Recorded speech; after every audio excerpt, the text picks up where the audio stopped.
3 communication and behavioral traits that are rarely, if ever, received well by other people. Number 1, condescending comments, and it might look something like this.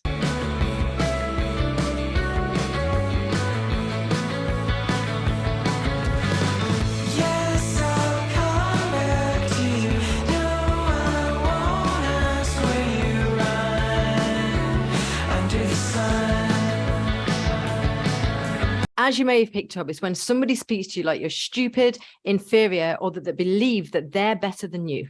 One of the most common ways that people do this is when they explain things to other people that they already know.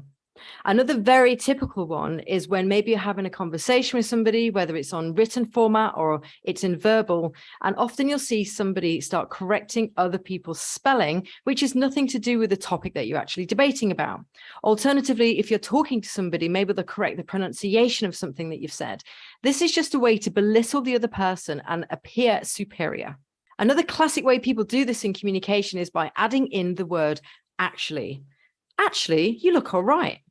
Yeah, I could eat that food. It was actually okay. When somebody adds in the word actually, it's almost implying that they weren't expecting it to be as good as it was, therefore belittling and devaluing the thing that the person has, or in the way that somebody looks, for example. Now, sometimes people question their own thinking on these types of comments and tend to label themselves as oversensitive or too sensitive or something along those lines. The way to tell if somebody said something that's condescending is if you feel that you've been spoken down to. So if it feels icky or it feels uncomfortable and you get this sense that somebody's possibly speaking down to you, there is a good chance that person has said something that's quite condescending. Number 2.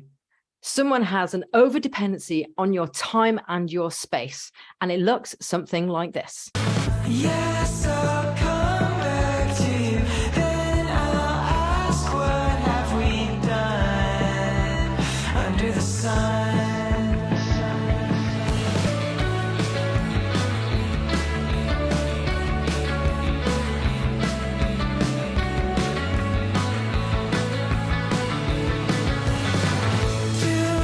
Now, don't get me wrong, there is nothing wrong with reaching out to other people to ask for help, and nor is there anything wrong with wanting to have a close connection with other people.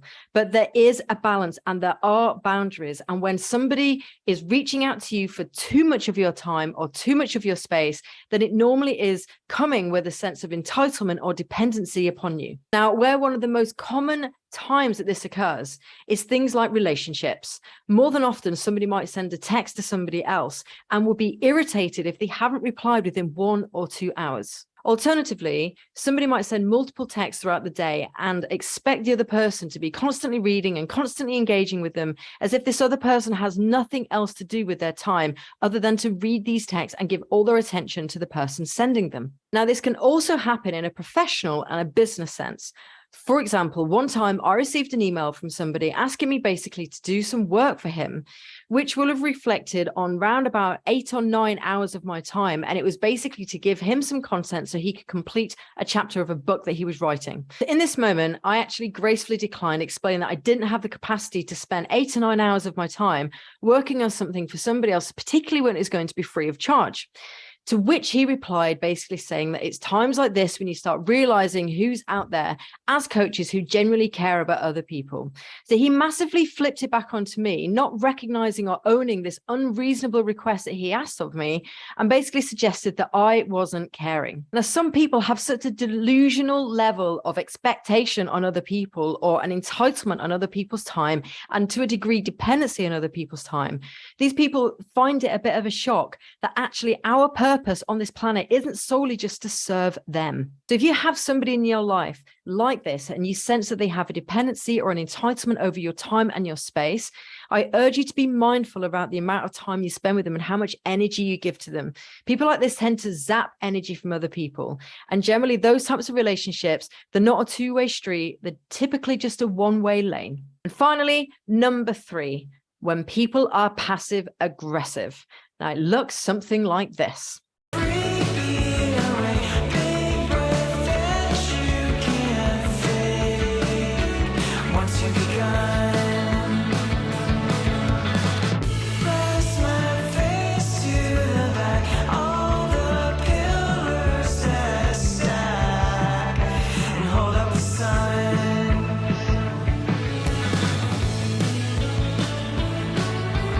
being assertive around passive aggression is much more difficult because it's more than often disguised as banter or just having some fun. And more than often, when somebody is being passive aggressive, they have a motive to actually control and manipulate the things that you do or the way that you think and feel. Now, there's so many types of passive aggression. I could talk all day about this.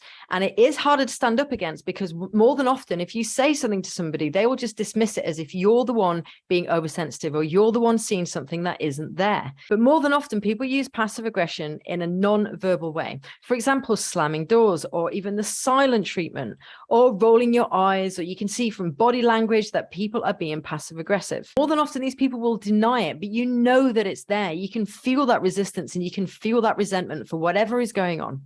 Sarcasm that is quite cutting can also be another version of passive aggression.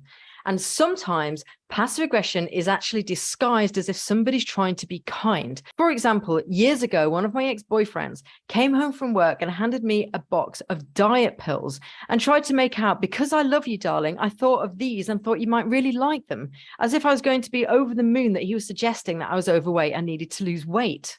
Now, why are people passive aggressive? Now, fundamentally, it's the inability just to have direct, honest communication in a really healthy way.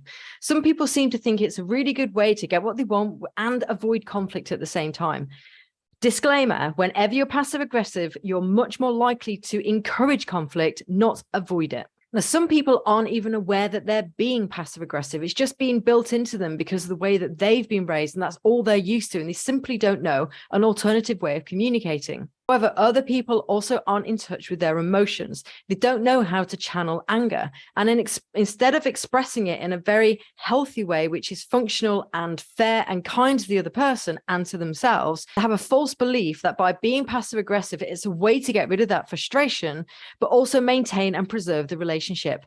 Second disclaimer, this never works and only ends up pissing off the person that you're speaking to. Now, if you're noticing from watching this video that any of the things that I've mentioned, you're on the receiving end of from somebody else doing it to you, then it's really important that you understand around boundaries and learn to be assertive. If you want to know more about that and how to do that, check out my video with Dan Monroe, where he interviews around my own journey, where I basically came from a doormat to becoming very assertive. So I hope you found this video useful, either becoming more aware of the way that you're communicating with other people and or the way that people are also communicating with you.